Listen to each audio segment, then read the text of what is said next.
And another tragedy for Hollywood. Debbie Reynolds dies just a day after her daughter Carrie Fisher's tragic death. It's like she almost wanted to be with her daughter, Carrie Fisher, and it's just really sad. I just know that it was a broken heart. It clearly was a broken heart. Fans celebrate the life of the movie icon, and here with me to break it all down, Fox Business Network's Dagen McDowell, Rhino Trading Partners Chief Strategist Michael Block, and National Review reporter Katherine Timpf. She said her final words were, "I want to be with Carrie," which is the cover of the New York Post this morning. Such a tragic loss, but a heartwarming story at the same time. Everybody needs to watch Singing in the Rain. The greatest Got it in my head all morning. One of the greatest movies of all time, and she was such a superstar. And she was 18 years old when she did that? Yeah, at 19, I think. 19 years old. This is so sad. Okay. Reminds me of Johnny Cash and June Carter. Oh. All right, we will have more on that coming up. But to our top story this morning, we want to get right to it. Rising tensions between the U.S. and Israel. Secretary of State John Kerry slamming Israel as Israeli leaders hit back. Watch this. They fail to recognize that this friend, the United States of America, that has done more to support Israel than any other country. We have it on absolutely incontestable evidence that the United States organized, advanced, and brought this resolution. I hope this is the closing chapter of the wrong approach to peace, and that soon we will open a new chapter where we can finally take the right road to peace, because we in Israel want it more than anyone, even the American Secretary of State. Joining us this morning is author of The Israel Warrior, Rabbi Shmuley Boteach. Rabbi, good to see you this morning. Thanks for being here. Thank you for having me. All right, so Kerry gives this, appears to be very frustrated in giving this 72-minute wide-ranging speech yesterday. This is a week after the controversial vote happened. Tensions surely are rising this morning. You know, I'm sorry for this metaphor, but it was almost like a diplomatic belch, a regurgitation on Kerry's part. He had this deep animosity toward Israel that he had stored within because of the diplomatic and political consequences had he voiced them. And now when it's really useless because his entire peace initiative has failed catastrophically, he decides to just launch this blame against Israel. The Middle East goes to hell in a handbasket. You have 3 genocides in Syria. Yazidis are being slaughtered, Christians and Sunnis at the hands of Alawites and Shia. And with all of that happening, with children being cluster bombed and attacked with sarin gas and mustard gas, he's concerned about Jews building apartments in East Jerusalem.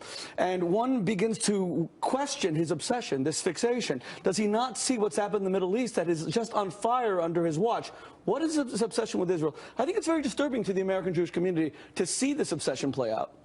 What's his motivation, Rabbi? Is this a diversion then? It might be a diversion from his own failure. I mean, the only thing he can claim credit for in his diplomatic tenure is the Iran nuclear agreement, which gave the world's foremost sponsor of terror $150 billion by which to kill people. And it gives Iran a path to a bomb in 9 years. So he has to look at all of this failed effort, and he has to blame some party. He doesn't blame Palestinian terrorism. He doesn't blame the Palestinian refusal to accept a Jewish state existing. He wants there to be a 2-state solution, but that second state is going to be like Yemen, South Sudan. Why should Israel? If it's going to be Canada, that's fine, but it's not going to be. And he wants a second state that's going to be like Gaza, another Hamatistan, which will just be used to launch rockets and terrorist attacks against civilians in Israel who have suffered enough. So how would you describe the damage that has been done at this point? I mean, there's optimism I am seeing about Trump coming in, and Trump himself says come January 20th, things will change, things will be different. Are you optimistic that he can make great change here? I'm optimistic that President-elect Trump will be a far greater friend to Israel than President Obama has been. The fact is that President Obama has had 8 years of unremitting hostility towards the Jewish state. He's done good things, so let's be fair. He has increased military and intelligence cooperation, and yet he's demonized Israel little by little with things like the United Nations Security Council resolution. We knew this resolution was coming 18 months. Samantha Power was asked about this before a Senate panel, and she refused to say that she would exercise the United States veto in the Security Council. Do you understand the United Nations was set up as a security apparatus to protect vulnerable countries from this kind of aggression? And now it's being used to condemn those countries. What happened to American values of us protecting democracies, countries that espouse our values of freedom and openness and the right to congregate? The Palestinians have none of that. Mahmoud Abbas is a dictator. He is 7 years beyond the elections that he was supposed to go to. He runs a kleptocracy. He steals his people's money. His 2 sons run monopolies on construction industry, distribution of cigarettes. They're worth hundreds of millions of dollars. And here we are condemning Israel while all that corruption goes on, and the American taxpayer is being played for a fool. We're giving billions of dollars to the UN, hardworking American money, for what? For them to condemn the only democracy in the Middle East? Where's the outrage? What made that refusal to veto, and then also that speech that we had to sit through yesterday, even more appalling, is the political timing of it. You said that you had seen this coming. However, to paraphrase what the columnist Eli Lake said, he said, politically, can you imagine if this had happened before the presidential election, the commercials that you would see, that the Obama administration stood by and watched genocide and 500,000 people slaughtered in Syria, but meantime, they're saying that it is now illegal for the Jewish people to make homes in Jerusalem, which is exactly what that resolution did on Friday. Or for Jews to pray at the Western Wall, right? The site of the ancient Temple Mount. Yeah, it's astonishing. Let me take your point further. If President Obama and John Kerry actually believed in these principles, then they wouldn't have snuck it in just when, in this moment of cowardice, they do it just before Hanukkah, just before Christmas, when the media goes a little bit dead. They didn't want too much condemnation. They wanted to really hit Israel hard and leave them with this terrible resolution that can bring economic sanctions, especially in the EU, that can increase BDS, the boycott, divest, sanction movement on campus. They wanted all this to happen without any backlash. I think they were surprised by the ferocity of the backlash, both from the pro-Israel community, Christian and Jewish, etc., and from Prime Minister Netanyahu. So now Kerry had to give this speech, and he did drone on endlessly. And it didn't make any sense because he didn't apportion blame to the real party.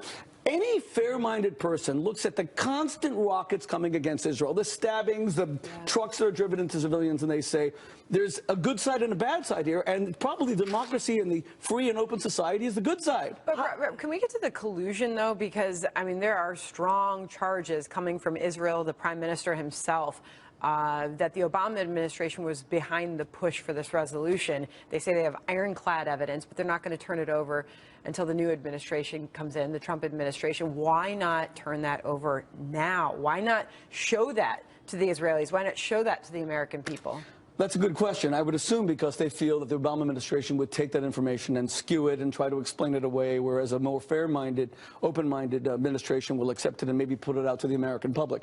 I've heard from different sources of what that information actually is. I don't want to say because I don't know how accurate it is, but there seems to have been meetings of the people who were writing this this resolution with American officials who are helping craft language, et cetera. Now, who knows, because we have to actually see. But the point is that we heard this was coming.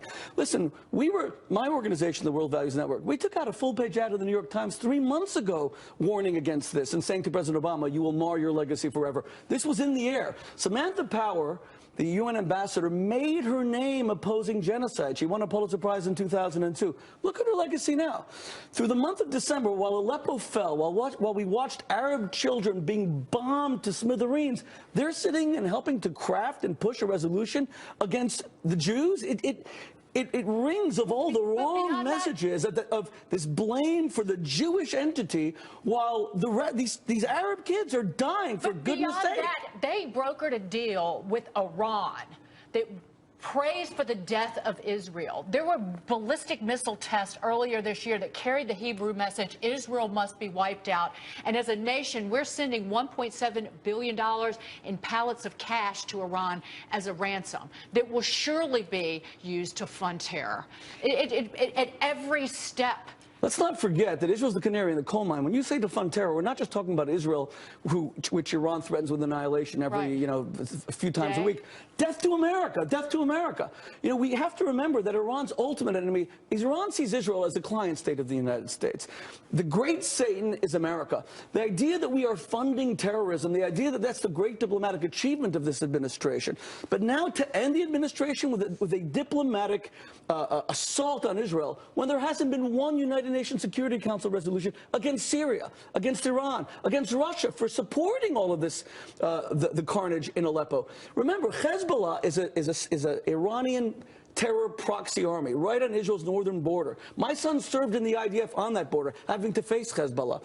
We have parents that have to worry about the hundreds of thousands of rockets that are on the Lebanese-Israeli border, and there's no condemnation of that. And Samantha Power, who, by the way, who should pay the most important price here, because Obama's time is done, as is Kerry, but she has a long career ahead of her, and she made her name opposing genocide, and she is now a bystander to genocide. Everything she accused people of previously, she is a bystander to genocide, as is Susan Rice, as is John Kerry, as is Barack Obama. Rabbi Boteach, good of you to be here this morning. Thank you. All right. Thank you. Coming up, it could be a messy end to 2016 for the Northeast. Heavy snow and winter storm forecast to round out the year next.